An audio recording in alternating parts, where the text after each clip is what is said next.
দোস্ত, তোর হাতে কিভাবে ব্যথা পাইছিলি? আরে আর বলিস না, আজকে সকালে ব্যাংকে গেছিলাম। ব্যাংক থেকে টাকা তোলার পর যখনই ব্যাংক থেকে বের হইতে গেছিলাম, ঠিক তখনই একটা রাস্তা ছেলের সাথে ধাক্কা খাই, আর তারপরে আমি আমার হাতে ব্যথা পাই।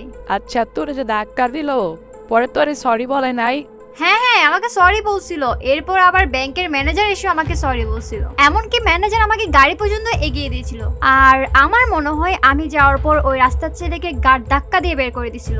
দোস্ত, রোশনি আর রোশনির বয়ফ্রেন্ড ও তার বন্ধুরা কখন আসবো রে? আমরা কখন থেকে বসে আছি, ওদের আসার কোনো নামই নাই।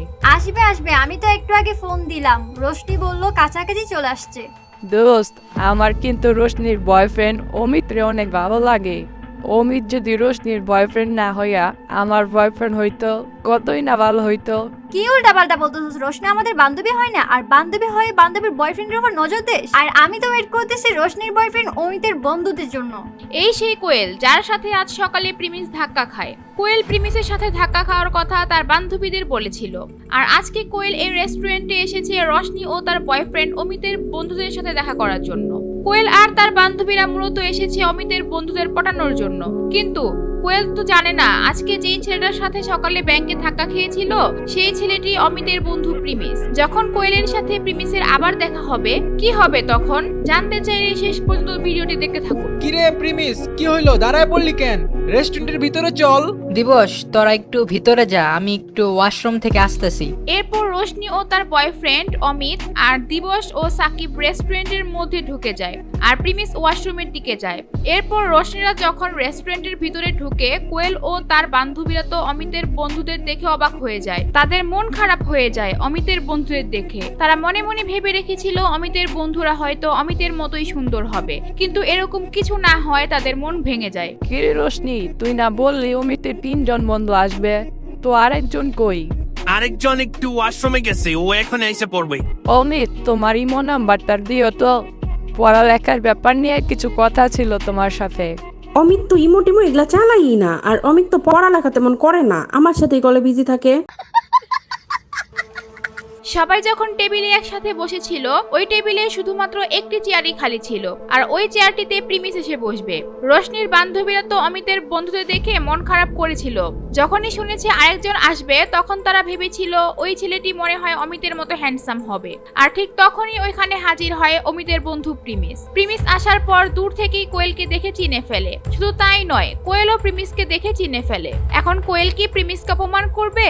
আর প্রিমিস কি তা সহ্য করে নেবে, নাকি সেও তার পাওয়ার দেখিয়ে দিবে? কিরে প্রিমিস, তুই তো এখানে দাঁড়িয়ে থাকবি নাকি এখানে এসে বসবি? ওয়েট, আমি আসতেছি। এরপর প্রিমিস টেবিলে গিয়ে কোয়েলের পাশে বসে। প্রিমিসকে দেখে তো কোয়েলের বান্ধবীদের আরো মন খারাপ হয়ে যায়। দিবস আর সাকিবের ড্রেস তো মোটামুটি ভালোই ছিল, প্রিমিসের ড্রেস দেখে তারা আরো মন খারাপ করে ফেলে। তারা তো আর জানে না এই পুরান জামা কাপড় পরা ছেলেটি কোটি কোটি টাকার মালিক। যাই হোক, এরপর কোয়েল তো একদম রেগে যায় আর বলে, তোমাদের বলছিলাম না আজকে সকালে আমি একটা ছেলের সাথে ধাক্কা খেয়ে হাতে ব্যথা পাইছিলাম? সেই ছেলেটা আর কেউ না, এই প্রিমিস। এটা শুনে তো সবাই অবাক হয়ে যায়। আর প্রিমিস মাথা নিচু করে মন খারাপ করে বসে থাকে, সে কোনো কথাই বলে না। সো গাইস, আমরা ভিডিওটা এখনই শুরু করব। তো এর আগে একটা ভাইয়ের সাথে আপনাদেরকে পরিচয় করে দিই, যার কাছ থেকে আমি ফ্রি ফায়ার ডায়মন্ড অফ করি। চাইলে আপনারাও ডায়মন্ড অফ করতে পারেন। তো সে 100% ট্রাস্টেড এন্ড কম দামে ডায়মন্ড দিয়ে থাকে। তো যারা ফ্রি ফায়ার খেলেন এবং ফ্রি ফায়ার ডায়মন্ড অফ করেন, তার কাছ থেকে নিতে পারেন। তো তার হোয়াটসঅ্যাপ নাম্বার আর ইমো নাম্বার আমি দিয়ে দিলাম, তো তার কাছে কিন্তু যোগাযোগ করতে পারেন। না না না, আমি আর এক মুহূর্তে এখানে থাকতে পারবো না। এই পাগলের সাথে বসে আমাদের লাঞ্চ করতে হবে? কখনোই না। আমি আগে জানলে জীবনে এখানে আসতাম না। কিরে প্রিমিস, তুই কিছু বলতেছিস না কেন? তুই কি আসলে কোয়েলের সাথে ধাক্কা খাইছিলি? হ্যাঁ, ওনার সাথে আমার ধাক্কা লাগছিল, আর আমি সাথে সাথে ওনাকে সরিও বলছি। আর ওইটা তো একটা অ্যাক্সিডেন্ট ছিল। আরে কোয়েল, প্রিমিস এমন ছেলেই না। ও খুব পরিশ্রমী আর খুব ভালো ছেলে, আর ও পড়ালেখাও খুব ব্রিলিয়ান্ট। আমার মনে হয় তোমার কোথাও ভুল হচ্ছে। আচ্ছা দোস্ত প্রিমিস, তুই ব্যাংকে কেন গেছিলি? অ্যাক্সিডেন্ট ছিল নাকি ইচ্ছা করে করছে? এদের মতো ছেলেদের স্বভাব তো এমনই। আমি তো ভাবতেও পারিনি যে রোশনির বয়ফ্রেন্ডের বন্ধুরা এরকম ডিসকাস্টিং হবে। প্রিমিস কোনো কথা বলে না, কারণ ব্যাংকে কেন গিয়েছিল সেটা বললে তো সবাই জেনে যাবে তার আসল পরিচয়। তাই সে চুপ থাকে। প্রিমিসের চুপ করা দেখে কোয়েল আরো রেগে যায়। আর বলে, আমার তো এই রেস্টুরেন্টে আসারই ভুল হয়েছে, রোশনি তুই থাক, আমি গেলাম। এটা বলে কোয়েল ওখান থেকে চলে যেতে থাকে। আর তখন অমিতের বন্ধুরা সবাই ভাবতে থাকে প্রিমিস কেন কোয়েলকে আটকাচ্ছে না আর কিছু বলছে না কেন। কোয়েল যখনই রেস্টুরেন্ট থেকে বের হতে যাবে ঠিক তখনই সে আরেকটি ছেলের সাথে ধাক্কা খায়, আর সেই ছেলেটি কোয়েলকে বিরক্ত করতে থাকে। আরে আরে দেখ, ওই ছেলেটা কোয়েল ডিস্টার্ব করতেছে। এখন কি হবে? প্রিমিস কি ছেলেটিকে মেরে হিরোর মতো কোয়েলকে বাঁচাবে, নাকি প্রিমিস তাকে অপমান করার প্রতিশোধ নিবে?